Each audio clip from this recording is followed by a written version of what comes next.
Eu os convido, irmãos, a que abram as suas Bíblias no Evangelho segundo Mateus, no capítulo 6.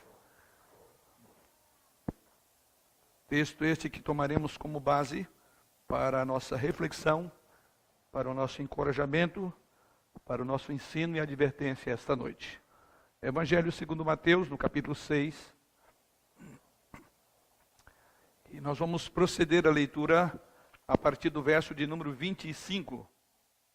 Evangelho segundo Mateus, capítulo 6, a partir do verso 25. Assim nos diz o Senhor através da sua palavra. Por isso vos digo, não andeis ansiosos pela vossa vida, quanto ao que haveis de comer ou beber, nem pelo vosso corpo, quanto ao que haveis de vestir. Não é a vida mais do que o alimento e o corpo mais do que as vestes? Observai as aves dos céus, não semeiam, não colhem, nem ajuntam em celeiros, contudo vosso Pai Celeste a sustenta. Porventura não valeis vós muito mais do que as aves? Qual de vós, por ansioso que esteja, pode acrescentar um côvado ao curso da sua vida? E por que andais ansiosos quanto ao vestuário? Considerai como crescem os lírios do campo, eles não trabalham nem fiam. Eu, contudo, vos afirmo que nem Salomão, em toda a sua glória, se vestiu como qualquer deles. Ora, se Deus veste assim a erva do campo, que hoje existe, amanhã lançada no forno, quanto mais a vós outros homens de pequena fé. Portanto, não vos inquieteis, dizendo, que comeremos, que beberemos, ou com que nos vestiremos? Porque os gentios é que procuram todas essas coisas, pois vosso Pai Celeste sabe que necessitais de todas elas. Buscai, pois, em primeiro lugar o seu reino e a sua justiça, e todas estas coisas vos serão acrescentadas. Portanto, não vos inquieteis com o dia de amanhã, pois o amanhã trará os seus cuidados. Basta ao dia o seu próprio mal. Ansiedade, preocupação, transtorno, angústia, tensão, irritabilidade. Sentimentos esses e emoções comuns no tempo presente, que eu diria até uma marca triste dos últimos tempos. Emoções comuns como estas que têm afetado certamente a perspectiva, emoções estas que têm de certa forma afetado a tomada de decisão e, por final, a direção da vida de muitas pessoas. E dentre elas estamos nós, povo de Deus. Eu quero crer, irmãos, eu tenho uma suspeição que a maioria das doenças assim chamadas doenças mentais, ou algumas até doenças físicas, estão diretamente relacionadas à preocupação. Isso hoje é comprovado para os profissionais da área. Muitos casos, inclusive de embriaguez e a chamada toxodependência medicamentosa, são sintomáticos de preocupação da nossa geração, da nossa época. E exatamente por causa da preocupação, muitos têm tomado decisões tolas e têm sofrido consequências dolorosas de tais decisões tomadas na hora da ansiedade ou quando a preocupação bate o coração. Nós o texto queremos e vamos pensar, meus irmãos, esta noite e em um outro segundo momento, posto a riqueza do ensino do Senhor Jesus, o próprio Jesus Cristo aqui aborda esta questão. No texto de meus irmãos, essa noite está aí, que na verdade essa questão ela começa ali a partir do versículo 19 e vai prosseguir até o final do capítulo de número 6, ou seja, o verso 34, que meus irmãos, esta noite. Com isso, Jesus então está mostrando que Ele não quer que você seja ansioso. Deus não quer que você viva sob preocupação. Ele quer que você viva de uma maneira diferente. Ele não quer que você tome decisões com base no medo do futuro, ou quer que o futuro te aguarde. Ele quer a direção de sua vida. Ele quer que a direção da sua vida seja de fato estabelecida em verdades eternas e imutáveis, em vez de coisas temporais da terra e de promessas vazias para este ponto que o Senhor Jesus Cristo faz com que os seus ouvintes, no contexto do Sermão da Montanha, pensem sobre isso. É curioso observar que o auditório para o qual Jesus se dirige aqui, que tinha a vida em média de cerca de 40 anos. As debilidades físicas, as doenças, eram alarmantes. Basta observar os evangelhos, você verá Jesus Cristo curando, restaurando vidas. O sistema de saúde não era como o nosso, apesar de ainda reclamarmos do nosso. E a média de vida dessas pessoas era de 40 anos. Ter o que comer, vestir, era quase como um artigo de luxo. Então isso faz-nos entender que para aquelas pessoas, o contexto a que Jesus Cristo falou, o assunto se revestia de grande significado. E as pessoas estavam preocupadas pela vida ser muito breve, pelos recursos serem pagos, pela enfermidade se alastrar. Era comum ver pessoas na sua época assim ansiosas. E exatamente para essas pessoas que Jesus Cristo fala. É uma verdade, uma mensagem para o contexto daquela época, mas é uma verdade, uma mensagem para o contexto de mundo pós-moderno, onde temos uma perspectiva de vida quase que o dobro da época dos ouvintes de Jesus Cristo. Onde temos mais do que comer e que vestir, temos por onde andar, temos a casa de moradia e temos muito mais. Guardadas as proporções, como dissemos, a nossa geração é uma geração caracterizada por preocupações, por angústias, por agitações. Os temas que temos estudados no encontro a cada ano para o qual eu e a minha esposa temos ido, basicamente tem lidado com as angústias da alma. E a cada ano tem sido difícil a ABCB, que é a Associação Brasileira de Conselheiros Bíblicos, tem sido difícil compactar tantos temas relevantes para o tempo atual. Ouvimos nesses dias lá sobre alguns chamados transtornos, que não é outra coisa, ou que não tem como base outra coisa senão que Jesus Cristo está tratando aqui. Até mesmo porque todos esses transtornos, assim intitulados e rotulados, chegam exatamente desse eixo aqui. É aqui onde Jesus Cristo lê o coração e fala aos seus ouvintes, assim como certamente fala a nós quando lemos a sua palavra. E Jesus aborda essa questão exatamente aqui. Pessoas que tinham medo do futuro, pessoas que tinham a sua vida não estabelecida em verdades, mas a preocupação do que poderia lhes suceder. Pois bem, como dissemos, o contexto dessa passagem, na verdade, começa alguns versos antes. Ou seja, para você entender o que temos no versículo 25, é necessário então dar uma olhada um pouco anterior. Até mesmo porque o versículo 25 inicia com uma conjunção que faz uma ligação entre o que Jesus Cristo passa a falar na expressão por isso, do versículo 25. Ela então nos conecta a algo que Jesus já falou antes. E vamos começar a nossa meditação essa noite olhando um pouco da razão pela qual levou Jesus Cristo a falar o que ele fala nos versos que vamos pensar essa noite. Vamos orar. Pai, nós louvamos o Senhor por esta hora, em que temos a Tua palavra diante dos nossos olhos, diante do nosso coração. Essa verdade que transcende os tempos e as eras, porque é a Tua palavra. Essa verdade que o Senhor mesmo prometeu, que tudo passará menos a Tua palavra. E assim a nossa geração debruça-se diante desse texto nessa noite, para pensar os pensamentos do Senhor, sobre aquilo que nos inquieta, nos incomoda, nos desconforta. E aqui temos o antídoto apresentado pelo Senhor Jesus. Te louvamos por esta passagem. Te louvamos porque tu tens preocupado com a vida dos teus filhos, em especial aquilo que nos angustia. E essa noite queremos ser conduzidos ao Senhor, a segurança que tanto precisamos em momentos de turbulência e de preocupações. Conduza-nos, ó Deus, por esta passagem, ao ensino do Teu Santo Espírito em nossos corações essa noite.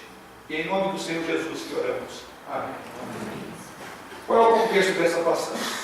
Na primeira seção dessa passagem, que está aí, nos versículos 19 até o verso de número 23. Então temos aqui uma primeira parte, que é uma introdução ao tema que Jesus desenvolverá no versículo 25 em diante. Então, na primeira parte desta passagem, os versos 19 até o verso 21, Jesus Cristo aqui vai centrar-se na questão daquilo que você mais valoriza. Observe que é exatamente o tema que ele está desenvolvendo aí. E a conclusão que Jesus Cristo chega é exatamente essa. Se você se preocupar com as coisas da terra, então significa que o seu coração será posto sobre elas. E, consequentemente, a direção da sua vida será focada em ganhar as coisas dessa terra.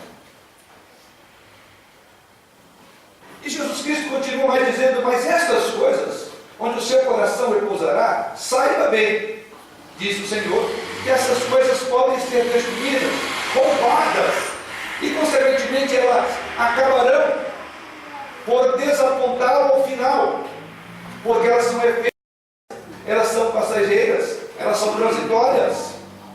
Mas se vocês se preocuparem, disse Jesus na sequência, com coisas do céu, o seu coração então estará posto nas coisas celestiais, e a sua vida será gastada ou gasta em obter recompensas eternas, e eu te asseguro que essas não poderão ser destruídas nem roubadas. Onde está o teu tesouro?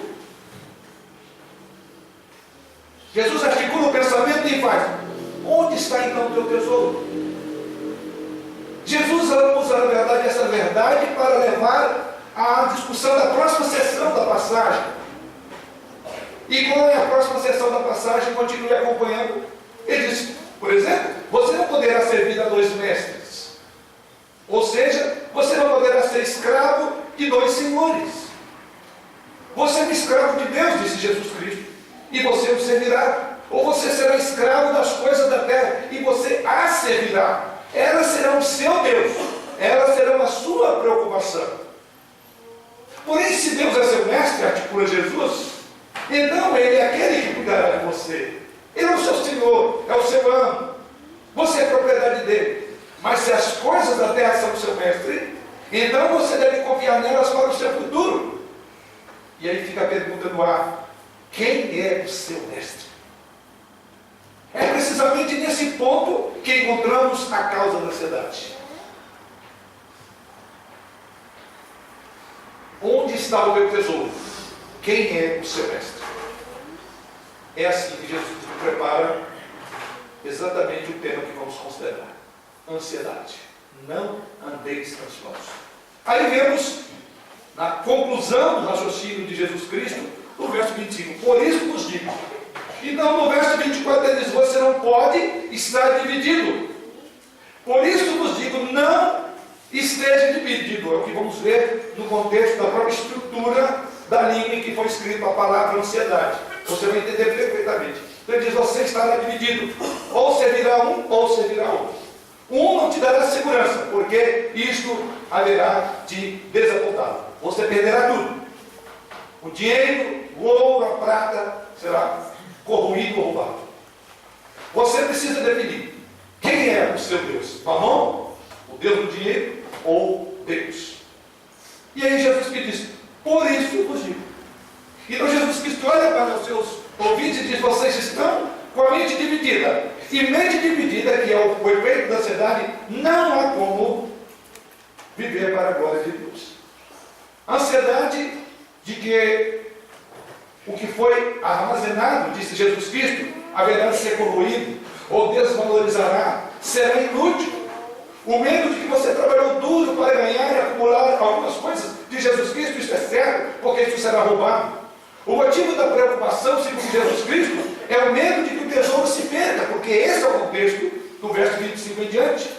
Se Mamon é o seu mestre, verso de número 24, e portanto a sua fonte de segurança, então ele diz: há motivo para a ansiedade, porque ambos serão perdidos e serão destruídos ou roubados, disse Jesus Cristo. É por isso que há uma ameaça contra essas coisas. E ela vai produzir fortes reações químicas no seu organismo, na sua psique e na sua alma. Ela gerará a ansiedade. Em outras palavras, não há motivo de ansiedade se você obedecer à direção de Jesus Cristo no versículo 20. E qual a direção de Jesus Cristo? No verso 20. Mas ajuntai para vós outros tesouros no céu, onde a traça nem ferrugem corrói, e onde ladrões não escavam nem roubam.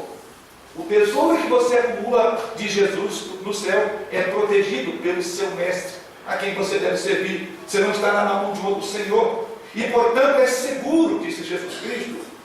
Você pode estar em paz. Para resumir, o que Jesus Cristo está dizendo é: se você entesoura as coisas desse mundo, então não pode haver uma segurança duradoura, como ele próprio ilustrou, porque será corroída e roubada. Isso resultará então em preocupação, isso resultará então em ansiedade, que é o que ele passa a descrever no versículo 25. Mas se por outro lado você entesoura as coisas do céu, então o seu mestre é Deus, e você pode estar seguro sim da sua provisão, da sua proteção. Isso resultará em paz, em vez de preocupar-se, em vez de ter a sua mente dividida, que é o conceito da ansiedade. E assim então, no verso 25 ele introduz: por isso, diante disso, vos digo, não andeis ansiosos. Fazendo uma análise do texto, algumas curiosidades. A primeira delas é que 3 vezes Jesus Cristo repete a expressão ansiedade.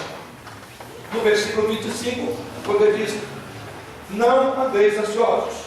No verso de número 31, mais uma vez ele está falando: não vos inquieteis. É outra maneira como a palavra foi traduzida: inquietação.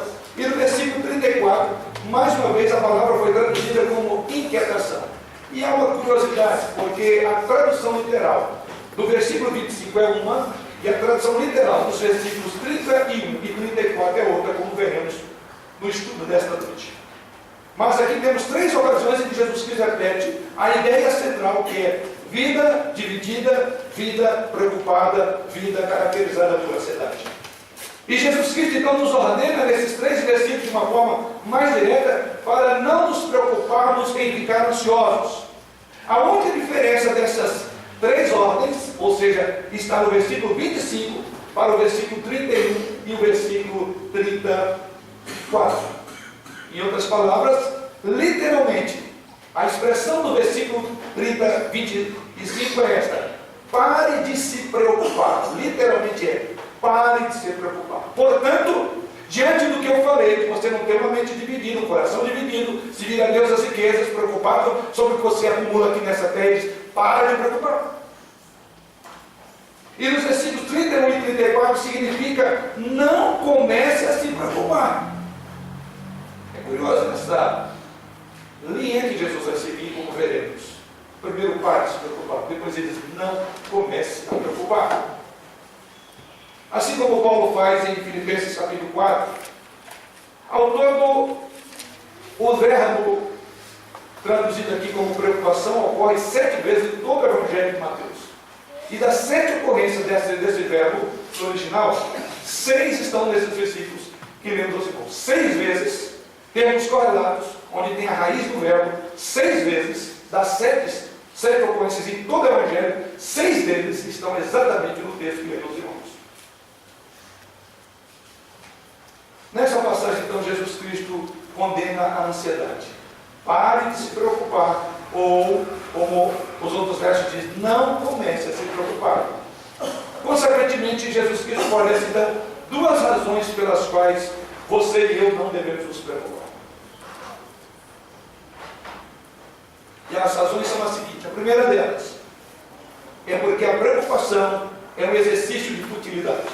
Isso nós veremos na mensagem desta noite, versos 25 a 30. E a segunda razão para não nos preocuparmos é que a preocupação é uma demonstração de incredulidade, vista dos versos 31 a 34. Nós vamos focar os nossos olhos na primeira grande divisão. A primeira das 2 razões para não nos preocuparmos, disse Jesus Cristo, é porque a preocupação é um exercício de futilidades. Vamos pensar nesta noite sobre a preocupação como um exercício de futilidade. E numa outra oportunidade, vamos pensar sobre a preocupação como uma demonstração de incredulidade. Voltemos nossos olhos para essa primeira estrutura do texto. Ou seja, a preocupação de Jesus Cristo é um exercício de futilidade. Isso observamos nas expressões usadas por Jesus, os versos que vão de 25 25 ao verso de número 30. E a frase, então, no verso 25, como dissemos, é uma introdução ou uma continuação do que ele disse. Então a frase é por isso, que remete ao verso 24, que já tivemos uma ideia do pano de fundo, ou da expressão, do contexto da passagem. O ponto de Jesus Cristo é: se você não pode servir a Deus ao dinheiro, então não pode se preocupar com as coisas materiais que o dinheiro pode comparar. Eu quero fazer duas observações até mesmo antes de considerar a passagem, para assim depois prosseguir. Então, a primeira observação que eu quero fazer aqui é para que mantenhamos um equilíbrio com relação à preocupação. Quando Jesus Cristo diz pare de se preocupar, com isso Jesus Cristo não quer dizer, e não devemos entender que as palavras de Jesus Cristo, quando ele diz pare de se preocupar, significa que você não deve planejar. Aqui Jesus Cristo está proibindo a pessoa ter uma ambição por uma carreira, de ter um planejamento financeiro, um seguro de vida, de forma nenhuma, porque a própria Escritura, o próprio Jesus Cristo vai inclusive condenar a ociosidade, a morosidade. Jesus é pró-planejamento. Ele quer que você trabalhe duro, ele quer que você planeje o seu futuro. Fazer o contrário seria tolice, segundo as Escrituras Sagradas, e é condenar a ociosidade, a preguiça. Em segundo lugar, outra observação que eu quero fazer é: não significa que você também não deve ter qualquer tipo de preocupação, como por exemplo, você não deve se preocupar com seus filhos que estão brincando numa via muito próxima a uma via de trânsito. Você seria um pai inconsequente em permitir a qualquer momento o brinquedo, a bola poderá levá-lo a uma via de maior perigo e assim ele poderá ser atropelado. Não quer dizer então que Jesus está dizendo que você não deve ter esse cuidado paternal. Se você está preocupado com a sua saúde e com todo tipo de alimentação que faz mal à sua saúde, então você precisa de ter uma preocupação com a sua saúde também. Você precisa ter um certo grau de preocupação, o que chamaremos de preocupação saudável, não a preocupação que Jesus fala aqui, a ansiedade. A preocupação, em linha geral, ela é apropriada quando ela é direcionada para as coisas certas, na medida certa, nos limites certos, no dever apropriado. Fecho aqui essa observação para que compreendamos o texto. Feito isso, então vamos pensar, já que toda essa estrutura é um ensinamento bíblico, quando é que a preocupação é condenada? Quando é que Jesus Cristo entra com a sua expressão e diz pare de se preocupar? Então ele apresenta aí essa preocupação fútil. Jesus então agora dá 4 razões pelas quais não devemos ter essa preocupação útil, um exercício de forças de energia inútil. E são 4 as razões pelas quais ele apresenta isso. A primeira delas, logo no verso 25, ele diz: não andeis ansiosos pela vossa vida, quanto ao que haveis de beber, melhor de comer ou beber, nem pelo vosso corpo, quanto ao que haveis de vestir. Não é a vida, como Jesus dizendo, mas não é a vida mais do que o alimento, e o corpo mais do que as vestes.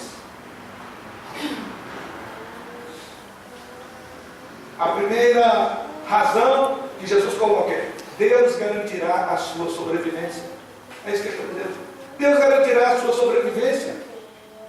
Não tenha uma visão pequena e fútil sobre o que é preocupação. Não pense nisso, porque ele diz: não é a vida mais do que o alimento, o corpo mais do que as vestes. É como se Jesus Cristo estivesse dizendo: olha, se você há de preocupar, preocupe-se pelo menos com algo que seja importante, por exemplo, preocupe com a sua vida. A verdade é que Jesus Cristo está dizendo que nós nos preocupamos o suficiente sobre o que vamos comer e beber. E Jesus diz: olha, o melhor das suas preocupações é outra área. Você tem que preocupar se você estará vivo para mastigar o que você está querendo comer, que você está preocupado em comer. Deus está dizendo aqui: se eu vou te acordar amanhã, ou se eu vou te alimentar. Agora, o que é mais fácil, disse Jesus Cristo? Alimentar você ou acordar você? Ou manter você no sono? Não se preocupe com o café da manhã, preocupe se o seu coração vai parar de bater essa noite. Preocupe-se, eu vou manter o seu cérebro funcionando enquanto você está dormindo e o seu coração bombeando a vida para mantê-lo de pé. Se você está determinado a preocupar, preocupe-se não com isso. É o comer de Jesus. É do menor para o maior. Você está preocupado com o que vai comer? A preocupação é só a tua boca, você vai ter capacidade de mastigar no dia seguinte, ela estará funcionando. Você quer preocupar com isso? Se preocupação vale a pena, então preocupe com a vida. Você não preocupa, só porque eu preocupo com isso, diz o Senhor. Eu disse, não seja tolo. Não seja inconsequente. Você está me chamando de tolo, né? Eu vou manter o seu coração pulsando para no dia seguinte você ter alimento para manter a sua saúde. É exatamente isso que Jesus Cristo está dizendo. O fato, irmãos, é que a maioria de nós não se preocupa com essas coisas. Assumimos quando vamos dormir à noite que vamos acordar no dia seguinte. Essa é a verdade. Nós partimos desse pressuposto. Então Jesus Cristo diz, se Deus tem o poder de mantê-lo vivo e acordar você amanhã, então Ele vai cuidar para que você tenha algo para comer e algo para vestir amanhã. Seja inteligente, pense nisso. Se você crê em um Deus Criador, disse Jesus Cristo, você deve crer num Deus sustentador. É o Deus que cria, é o Deus que sustenta. Ou você simplesmente é inconsistente com a sua teologia e com a sua prática. E é por isso que Jesus está condenando, porque ele diz, pare de preocupar-se. Então, não se preocupe. Seja esperançoso, irmão. Mas uma segunda razão que Jesus apresenta, da utilidade da preocupação, é que Deus também atenderá às suas necessidades materiais. Veja o que Jesus Cristo diz no verso de número 26. Observai as aves do céu. Não semeiam, não colhem, nem ajudam em celeiros. Contudo, o vosso Pai Celeste a sustenta. Porventura não valeis vós muito mais do que as aves? Jesus Cristo agora passa mais uma vez do menor para o maior. A palavra que é traduzida aqui, observai, na língua original, é um verbo composto que pode ser traduzido, dê uma boa olhada. Detalhadamente, olhe para o livro.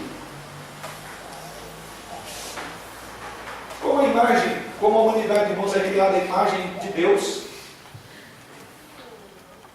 porque Deus reflete a imagem do homem, o homem reflete a imagem de Deus, porque fomos criados à sua imagem e semelhança, segundo a própria palavra de Deus.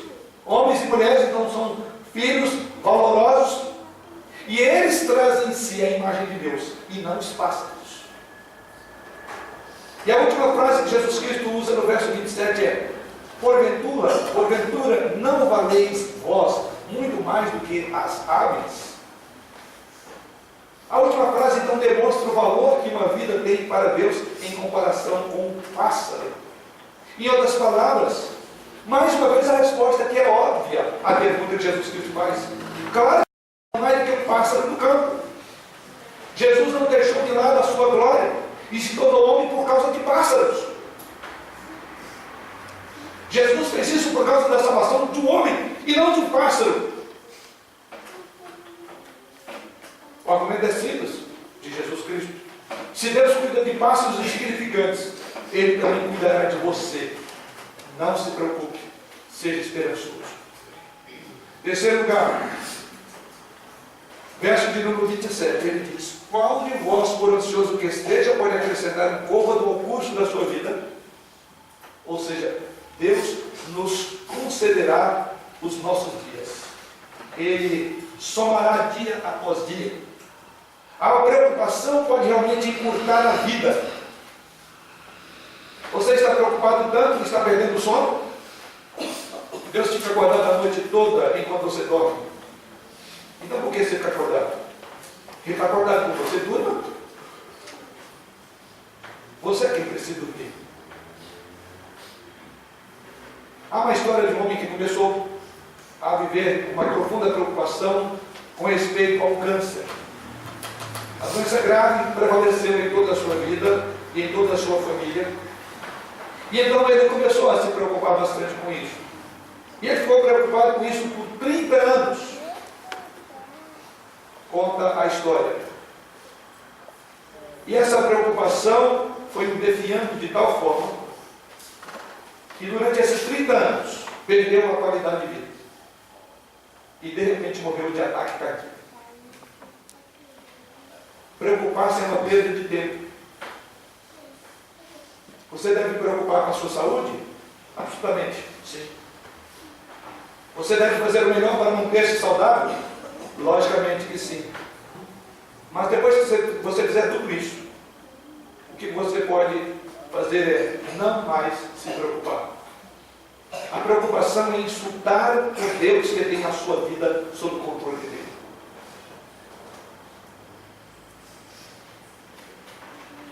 Há um famoso doutor chamado Charles Mayo, dono de uma grande e famosa clínica nos Estados Unidos chamada Clínica Mayo. E ele escreveu o seguinte, referindo-se à preocupação. A preocupação, diz ele, afeta a circulação, o coração, as glândulas e todo o sistema nervoso. Nunca, concluiu ele dizendo, nunca conheci um homem que tenha morrido de excesso de trabalho, mas conheci muitos que morreram de preocupação. Quando Jesus Cristo usa a expressão não andeis ansiosos, a palavra traduzida aqui por preocupação, ansiedade, baseia-se numa palavra grega que significa dividido ou encaminhado para duas direções diferentes. Literalmente, é de onde vem o termo ansiedade.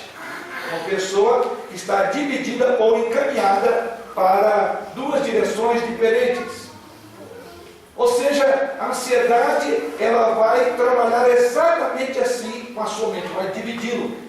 A ideia da raiz do verbo usado no original aqui significa ser afastado.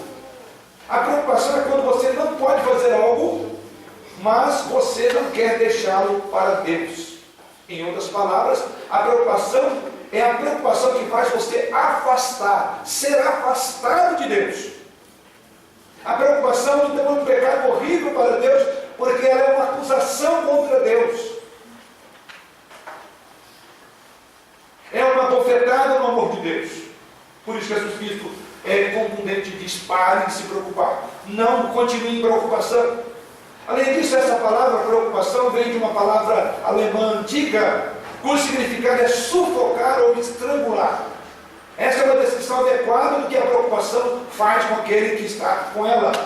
Ela estrangula, ela nos atrapalha emocional, mental e espiritualmente. Ela tira a nossa produtividade, a nossa felicidade. Ela é uma perda de tempo. A preocupação ela é autodestrutiva. Alguém descreveu ou definiu a preocupação como um fluxo de medo que faz perecer ou correr a mente. Não gaste o seu tempo se preocupando com as coisas que podem acontecer. Até mesmo porque, estatisticamente, das preocupações comuns que as pessoas têm, 95% nunca acontecerão. 95%. Ou seja, desses 5%, a probabilidade de uma delas ocorrer cerca de 2%. Mas ela está sugando a sua energia, o seu tempo, a sua vida e as suas relações. A preocupação, então, como diz Jesus Cristo, ela não aumentará. É exatamente o que ele diz. Qual de vós, por ansioso que esteja, pode acrescentar ao curso da sua vida? Deus que acrescenta a nossa vida. A preocupação não serve de nada. A preocupação não aumentará a sua conta bancária. A sua preocupação não trará o filho ou a filha pródiga que saiu do seu lar. A sua preocupação não manterá o câncer ou a velhice distante de você e de nenhum de nós. Mas ela nos fará perder o sono. Ela nos causará úlceras, pressão arterial elevada, dores de cabeça, trombose coronária e ataques cardíacos. Ela prejudicará o nosso humor. Ela nos distanciará dos nossos amigos e em seguida ela haverá de sufocar os nossos relacionamentos também com Deus. Ela não só tem consequências físicas, mas também consequências graves espiritualmente falando. A preocupação é basicamente, como alguém já disse, como um balanço ou balançar. Você se move de um lado para o outro, mas não sai daí. Você continua no mesmo lugar. Assim, é inútil sentar na cadeira de balanço e pensar que você vai conseguir fazer algo. É inútil não preocupar e pensar que a sua preocupação vai fazer que as coisas se resolvam, que as dificuldades se desapareçam da sua vida. ela não ajudará em nada. Ela não colocará mais dinheiro na conta bancária. Ela não fará o seu corpo melhorar. Ela não trará o emprego que você perdeu de volta. Não se preocupe, irmão. Seja esperançoso. Em quarto lugar, Jesus Cristo, no verso 28 a 30, diz: e por que andais ansiosos quanto ao vestuário? Considerai como crescem os lírios do campo. Eles não trabalham nem fiam. Eu, contudo, vos afirmo que nem Salomão, em toda a sua glória, se vestiu como qualquer deles. Ora, se Deus veste assim a erva do campo, que hoje existe, amanhã é lançada no forno, quanto mais a vós outros, homens de pequena fé. Em quarto lugar, o que Jesus Cristo está dizendo é: Deus irá cobrir a sua aparência externa. O que Jesus Cristo está dizendo? Deus vai te dar a roupa que você precisa. Talvez aquela não que você almeja, porque entre o que nós precisamos e o que nós almejamos, há uma diferença muito grande.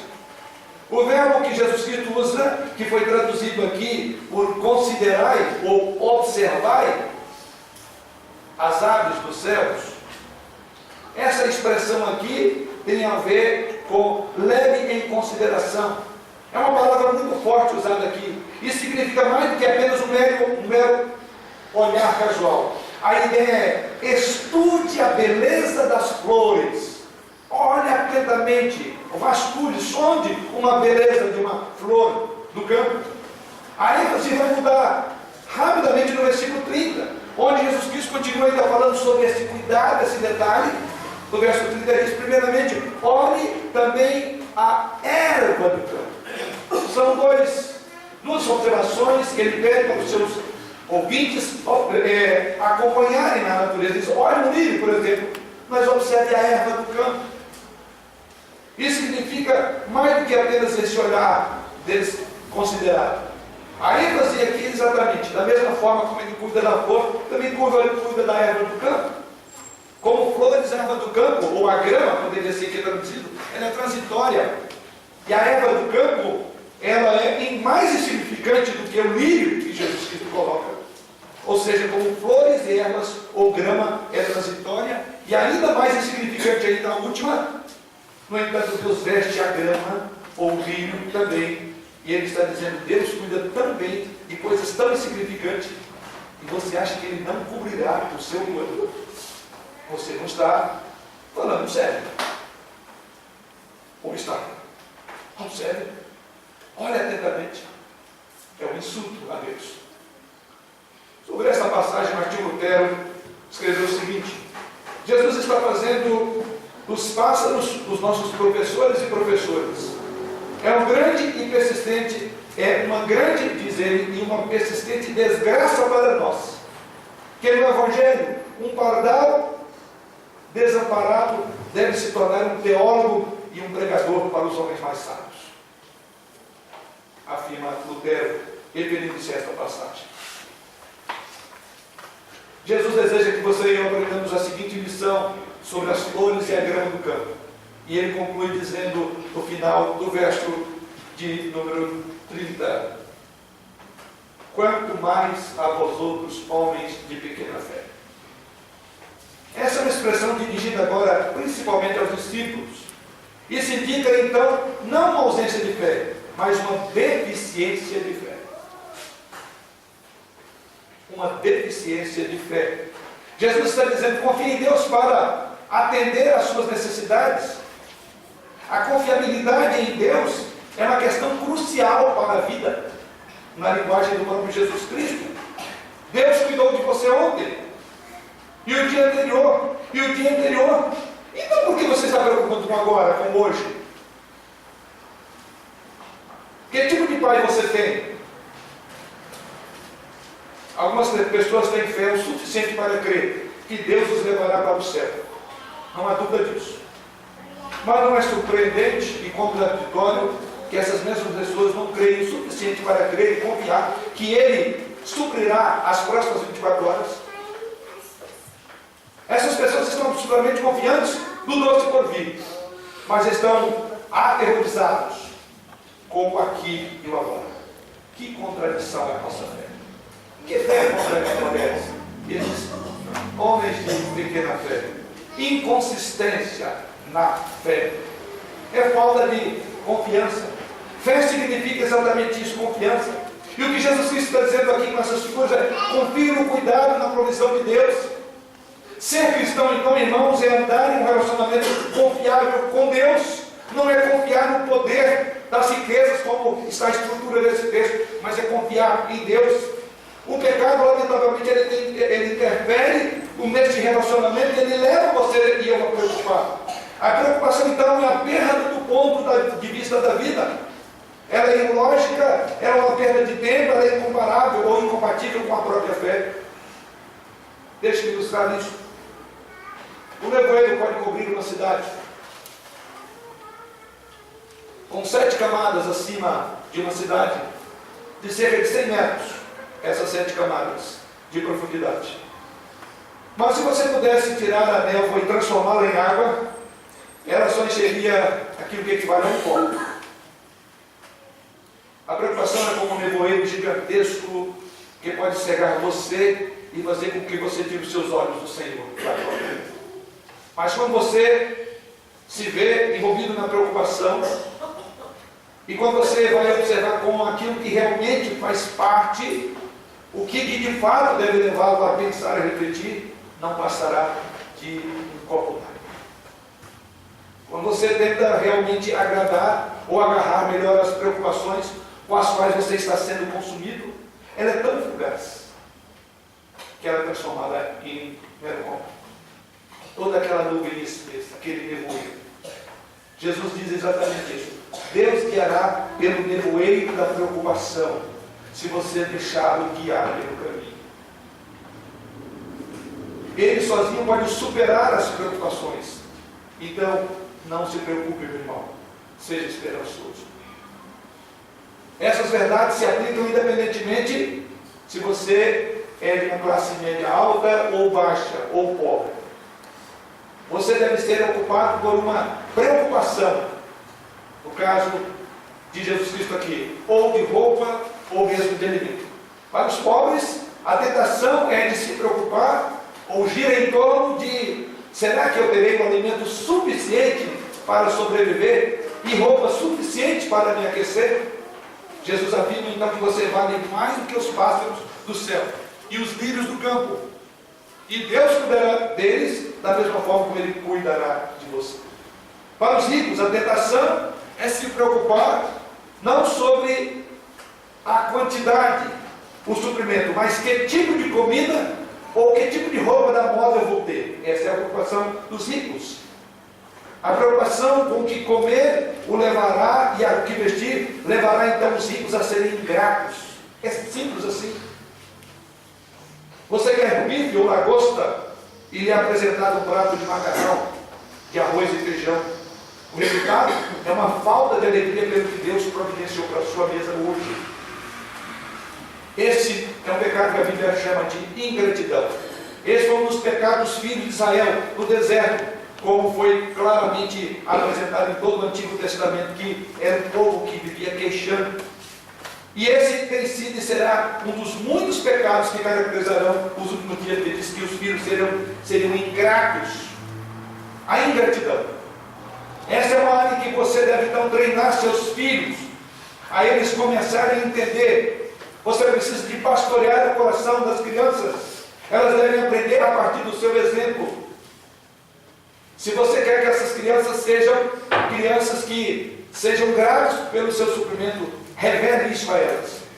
Não vive em casa reclamando que você não tem um carro do ano, que está na hora de mudar, que a casa precisa de uma nova pintura, que as roupas não são adequadas porque tem roupa melhor, que o seu iPhone e o seu iPad já estão ultrapassados. As crianças estão aprendendo isso e elas serão ingratas. Você deve ser grato, deve expressar isso. Mesmo quando você obtém o que você precisa, mas não o que deseja, seja grato ao Senhor. E o que é verdadeiro sobre a comida também deve ser verdadeiro sobre a roupa. A moda hoje tem sido um grande e poderoso negócio comercial, com que as pessoas preocupam. E elas estão preocupadas sobre o tipo de roupa. Elas querem ser caracterizadas pela maneira como se vestem, querem ser reconhecidas, a roupa da moda, as melhores grifes. Eu diria que as mulheres, inclusive, são mais suscetíveis a isso. O que não quer dizer que muitos homens não tenham sido apanhados por essa vaidade. Quantos de nós têm se preocupado com o que hoje na igreja? Eu pergunto aos irmãos, quantos dos irmãos essa noite, ao vir para a igreja, preocupados sobre o tipo de roupa que você colocaria? Permita-me colocar essa pergunta, inclusive, de uma outra forma. Você se vestiu, ou você vestiu hoje, para impressionar a quem? As pessoas da igreja ou a Deus? Se for o primeiro caso, sem interesse, então não é o culto a Deus. Você quer ser visto pelos homens. Se for o segundo caso, Deus está muito mais interessado no seu coração. O apóstolo Pedro falando isso sobre mulheres que deveriam se subir aos seus maridos em vez de viverem adornada ou preocupada com a dor no exterior. Note que ali, em 1 Pedro 3, versos 3 e 4, Pedro, ele não é contra a aparência agradável, mas a sua maneira de vestir, ele diz, deve demonstrar respeito por Deus, a quem você adora. Mais importante é a atitude do seu coração que Deus está lendo. Então não são as roupas de grife que caracterizam e devem ser o motivo de caracterizar o povo de Deus. Você diz, mas não é essa na minha preocupação, mas tem sido sim. Quem sabe tem muitos esposos pagando uma conta muito cara para dar esse luxo desnecessário. Esse texto é para ricos e para pobres, porque essa preocupação atinge a todos. Quem tem mais, mais quer ter, e não terá. Quem não tem nada está desesperado com o futuro. E o futuro não chegará se não aprender a confiar no Senhor.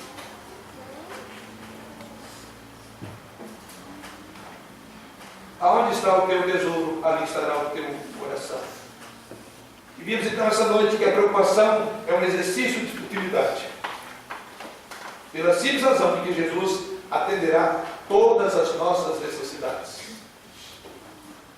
Concluindo nossa primeira parte. Primeiramente, sabemos que a preocupação é devastadora. Mas o mais importante do que a preocupação faz com você é o que ela está comunicando sobre Deus. Mais importante do que o que a preocupação tem feito com você é o que você está comunicando sobre Deus através da sua preocupação. O que você está comunicando sobre Deus, provedor e sustentador para os seus filhos, para as pessoas com as quais você convive. Porque quando você se preocupa, você está dizendo, Deus, eu simplesmente acho que não posso confiar no Senhor. A preocupação é exatamente isso. Deus, eu simplesmente acho que não posso confiar no Senhor. Por isso, irmãos, cuidado, é um pecado grave esse, porque ela golpeia a pessoa e o caráter de Deus. Por outro lado, o seu nível de ansiedade é um bom indicador de quanto você realmente confia no Senhor e quanto você confia nos seus bens, na tua roupa, no seu status, no seu emprego. É um indicador sim. Parece incrível que para alguns é mais fácil confiar em Deus, de que Deus salvará as suas almas do inferno por causa do que Jesus Cristo fez na cruz do Calvário, do que confiar que Ele providenciará as nossas necessidades diárias. É um contrassenso. Parte disso é porque lidar com o que acontecerá em nossas almas após a morte está longe, por assim dizer, da nossa vida diária. Esse é um item inatingível, é uma questão intangível. Ela está reservada ao futuro. Ou pelo menos vivemos como se isso é algo muito distante. Então não me preocupo, eu estou confiando que Jesus me salvará. Mas a verdade é que a morte poderá chegar a você a qualquer momento. E a pergunta é, como é que você está pensando no que Deus fará agora? Como temos a dificuldade para lidar com as coisas do tempo presente? Aprendemos também que não há nenhum problema em ter planos de contingência na vida. É necessário. A Bíblia nos ordena isso. Você precisa então planejar com antecedência. Mas você não deve se preocupar. Você não deve ter medo do futuro. Porque Deus é o Deus do amanhã. Tal como Deus é o Deus de hoje. Lamentações capítulo 3, verso 23 nos diz que as misericórdias se renovam. Ele diz que nós precisamos. E você tem a garantia da palavra de Deus que elas haverão de se renovar na sua vida. Ele nos alimenta como alimentou os filhos de Israel, com maná o suficiente para o dia de hoje. Deus nos dá a sua graça na hora e na proporção em que precisamos. Se nos preocupamos com o futuro agora, certamente duplicaremos a nossa dor sem ter a graça de lidar com isso. Porque a graça é proporcional à dor e ao sofrimento que veremos na segunda parte dessa mensagem. Então você precisa viver para Deus no presente e não viver para si mesmo temendo o futuro. E é isso que Deus quer, porque o justo viverá, andará pela fé. E a preocupação é a exclusão da fé. Jesus Cristo é o mesmo ontem, hoje e para sempre, como diz o autor da carta aos Hebreus, no capítulo 13, versículo 8. Isso significa que Ele está fazendo o mesmo amanhã que Ele estava fazendo ontem e fará no futuro. Ele é o mesmo. É a palavra dele. Se você tiver alguma dúvida sobre o futuro, veja o seu passado. Ele o sustentou, não foi? Não se preocupe. Ele também sustentará você no futuro. Em Mateus 6,8, ainda no mesmo quase contexto, na oração aqui dominical, Jesus Cristo, no final do verso 8, diz que quando nós nos aproximamos do Senhor, nós devemos saber que Ele tem as nossas necessidades aos seus olhos antes que o pensamos. Deus conhece as suas necessidades antes de você pedir. É por isso então que Jesus Cristo ensina no versículo 8 de Mateus aqui a orar com confiança.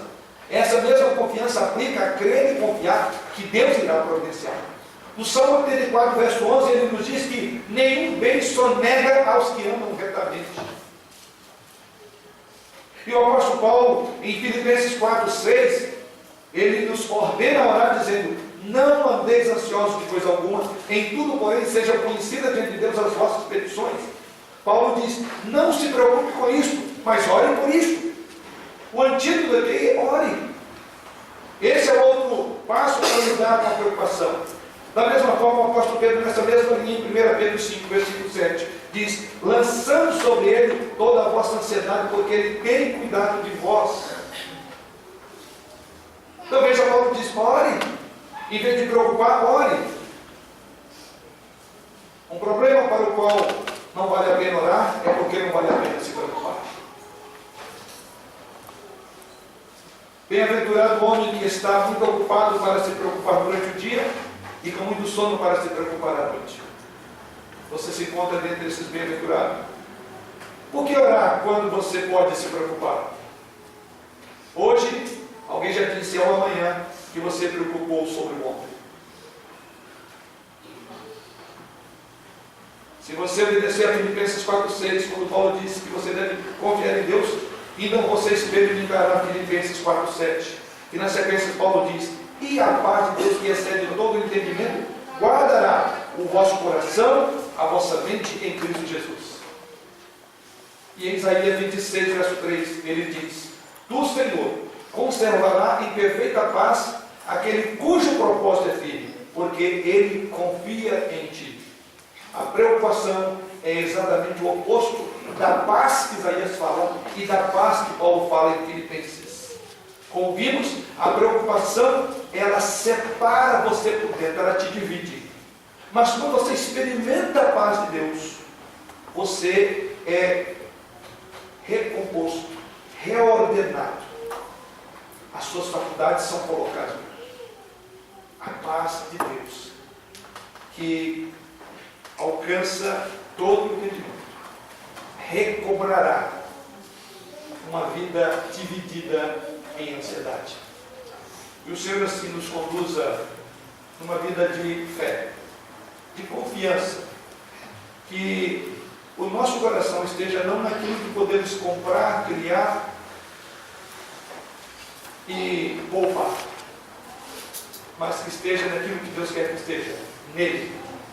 Os seus olhos sejam fitos em Deus, e assim a preocupação dele, e você deve descansar, para que você possa, como diz o texto, ser conservado em perfeita paz.